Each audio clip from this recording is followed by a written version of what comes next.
Mesdames, Mesdemoiselles, Messieurs, merci de nous rejoindre dans la quotidienne des marchés du FX. Nous sommes le mercredi 22 juillet 2015 et Wall Street a fini en baisse mardi, plombé par le repli des secteurs des télécommunications, de l'industrie et des services d'utilité publique. Le Dow Jones a reculé de 1%, le S&P 500 de 0,39% et le Nasdaq de 0,21%.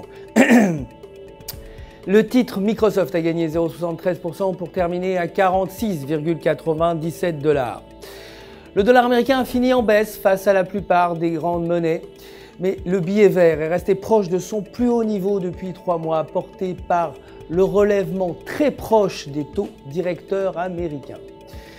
Les ventes de logements dans l'ancien et les prix de l'immobilier devraient respectivement s'élever à 5,40 millions et 0,5%. Côté matières premières, l'or s'est légèrement inscrit en hausse pour clôturer à 1102 $ l'once. Le baril de brut a vu son cours progresser de 0,36% à 50,62 $.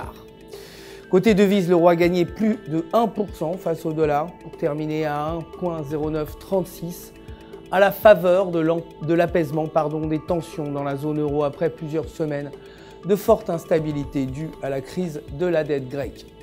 Techniquement, selon le graphique de 1 heure, la paire semble se redresser et pourrait grimper vers 1,1000. Si la paire chute, elle pourrait en revanche atteindre un nouveau niveau plus bas de 1,0750. Aucun indicateur économique ne sera publié aujourd'hui. La livre sterling s'est légèrement dépréciée face au dollar pour clôturer à 1,5556. Techniquement, selon le graphique de 4 heures, la paire se situe sous la ligne de tendance baissière avec un indicateur momentum négatif. Tant que la paire reste à ce niveau, un repli vers 1,5450 est probable. Si elle parvient en revanche à franchir la ligne de tendance, la paire pourrait s'inverser et la paire pourrait remonter vers 1,5650. Les votes du MPC sur le taux bancaire officiel devraient rester inchangés à 0,09. C'est la fin de cette édition. Merci de nous avoir suivis. Mais je vous retrouve bien sûr demain matin pour l'actualité des marchés. En attendant, restez avec nous sur www.ufx.com